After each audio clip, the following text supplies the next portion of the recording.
Hey everybody, welcome to Top Rack Facts. Today, we're going to go over the top 10 facts about enlightenment.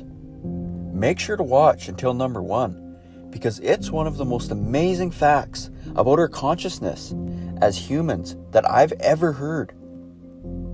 The Age of Enlightenment, also known as the Age of Reason, or simply the Enlightenment, was an intellectual and philosophical movement that dominated the world of ideas in Europe during the 17th to 19th centuries.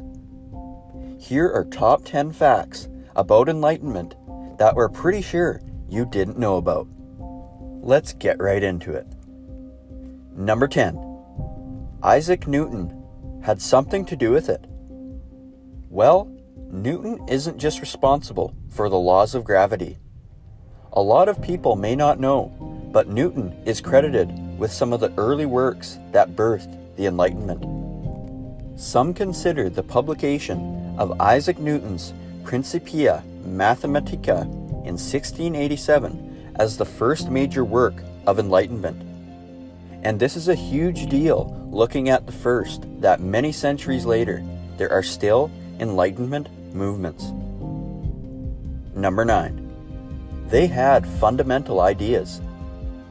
The Enlightenment included a range of ideas centered on the sovereignty of reason and the evidence of the senses as the primary sources of knowledge. However, they did hold some advanced ideals such as liberty, progress, toleration, fraternity, constitutional government, and separation of the church and state. In France, the central doctrines of the Enlightenment philosophers were individual liberty and religious tolerance, in opposition to an absolute monarchy and the fixed dogmas of the Catholic Church. The Enlightenment was marked by an emphasis on the scientific method and reductionism. Some of the fundamental elements of the culture of the Enlightenment were the rise of the public sphere, a realm of communication marked by new arenas of debate, more open and accessible forms of urban public space and sociability, and an explosion of print culture in the late 17th century and 18th century. For it to be regarded by the Enlightenment as a public sphere, it had to be egalitarian. It had to be discussed in the domain of common concern, and the argument argued therein must be founded on reason. Number 8. Their ideas cut across various spheres of life. Is there really anything that the Enlightenment did not cut across? Although it seemed like the Enlightenment focused on the sciences and religion, it cut across a lot more fields including politics, sociology, law, and even economics. Hume and other Scottish Enlightenment thinkers developed a science of man, which was expressed historically in their works. It merged a scientific study of how humans behaved in ancient and primitive cultures with a strong awareness of the determining forces of modernity. And it said that modern sociology largely originated from this movement. In 1776, Adam Smith published A Wealth of Nations, often considered the first work on modern economics, as it had an immediate impact on the British economic policy that continues into the 21st century. And all of these were released based on the impact of the work that the Enlightenment have done all around the world. It is one of the reasons why economics believes that human beings are rational and that choice is an important economic decision. Because of the focus on reason over superstition, the Enlightenment also cultivated the arts. Emphasis on learning, art, and music became more widespread, especially with the growing middle class. Areas of study such as literature, philosophy, science, and the fine arts became increasingly explored subject matter. Number 7. They questioned religion. During the Enlightenment, the enlightened believed that human reasoning could discover truths about the world, religion, and politics, and that they can use their findings to improve the lives of humankind. Skepticism about received wisdom was another important idea. Everything was to be subjected to testing and rational analysis. Religious tolerance and the idea that individuals should be free from coercion in their personal lives and conscience were also Enlightenment ideas. The product of a search for a natural religion was deism, which, although never an organized cult or movement, conflicted with Christianity for 2 centuries, especially in England and France. For the deist, a very few religious truths sufficed, and they were truths felt to be manifest to all rational beings. These truths include the existence of one God, often conceived as the architect, who created the universe and everything therein, and the obligation of humans to virtue and piety. However, they also believed that people should not act on the whims of religious proddings or beliefs. They believed that people should always reason and weigh anything presented to them. Number 6. They were huge on PR. When the movement started to gain ground, the proponents didn't rest on their oars. They pushed hard on the PR to make sure their work grew as much as it did.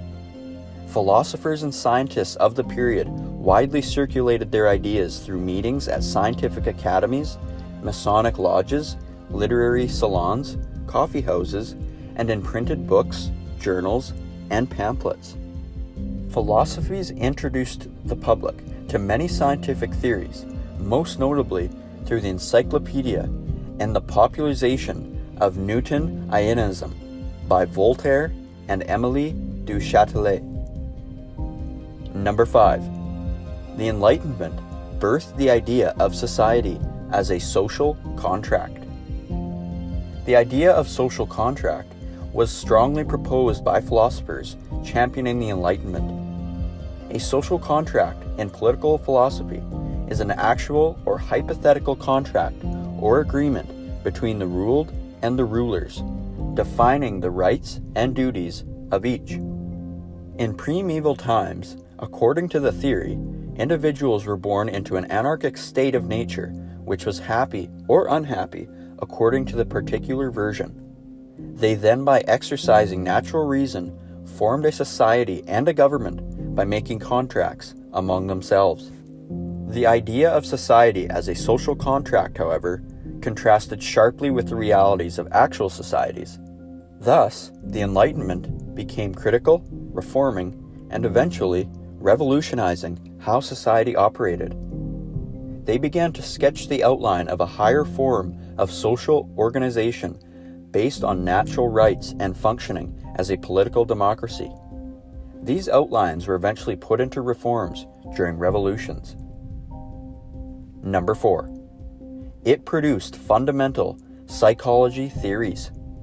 The Enlightenment produced the first modern, secularized theories of psychology and ethics. John Locke conceived of the human mind as being a tabula rasa at birth. A tabula rasa is a blank slate on which experience wrote freely and boldly, creating the individual character according to the individual experience of the world. The notion of humans as neither good nor bad, but interested principally in survival and the maximization of their own pleasure, led to radical political theories. Where the state had once been viewed as an earthly approximation of an eternal order, with the city of man modeled on the city of God, the Enlightenment exposed it to be seen as a mutually beneficial arrangement among humans aimed at protecting the natural rights and self-interest of each and every one of them. Number 3. It birthed revolutions. The Enlightenment represented a phase in the intellectual history of Europe. It presented programs of reform inspired by a belief in the possibility of a better world that outlined specific targets for criticism and programs of action to change them. The English Revolution and the American Revolution were almost direct results of Enlightenment thinking. France is another country whose revolution was sparked, at least in part, by the fiery passions stirred up during the Age of Enlightenment. In 1789, the French revolted and issued a Declaration of Rights demanding liberty and equality, among others. In fact, the upheaval of the Age of Enlightenment would ripple around the world, and not just in political arenas. Science, culture, and arts were influenced heavily by the ideals and values of the Age of Enlightenment, and other nations' wars for independence from colonial rulers, such as those in South America, were soon to follow. However, there was a counter-movement that followed the Enlightenment in the late 18th and mid-19th centuries: Romanticism. Number 2. The movement shot itself in the foot. The Enlightenment died out as a victim of its own excesses. The more rarefied the religion of the dice became, the less it offered those who sought solace or salvation. The celebration of abstract reason provoked contrary spirits to begin exploring the world of sensation and emotion in the cultural movement known as Romanticism. The high optimism that marked much of Enlightenment, though, however, survived for the next 2 centuries as one of the movement's most enduring legacies. The belief that human history is a record of general progress that will continue into the future. That faith in commitment to human progress, as well as other Enlightenment values, were questioned beginning in the late 20th century within some currents of European philosophy, particularly postmodernism. Last but not least, number 1. Influenced laws and government structures. The Age of Enlightenment influenced many legal codes and governmental structures that are still in place today. A huge proponent of the Enlightenment, Montesquieu suggested the theory of the separation of powers in order to obtain a political system of checks and balances, promoting order and equality. Principles of the Enlightenment also feature heavily in the Bill of Rights and the Declaration of Independence. Consider, for example, Thomas Jefferson's call to action in the Declaration of Independence. He demands the rights of life, liberty, and the pursuit of happiness while denouncing the British government for not granting the colonies equal representation. Another example we can see in the Bill of Rights is when James Madison also took a page straight from the Enlightenment playbook when he included such basic personal liberties as the right to freedom of speech, religion, and assembly. There you have it, 10 facts on Enlightenment. If you enjoyed the video, be sure to drop a like down below. And if you haven't already, subscribe and turn on notifications so you don't miss more videos of mind-blowing facts and much more. Check out this playlist of my top videos of animals, and I'll see you guys in the next video. Take care.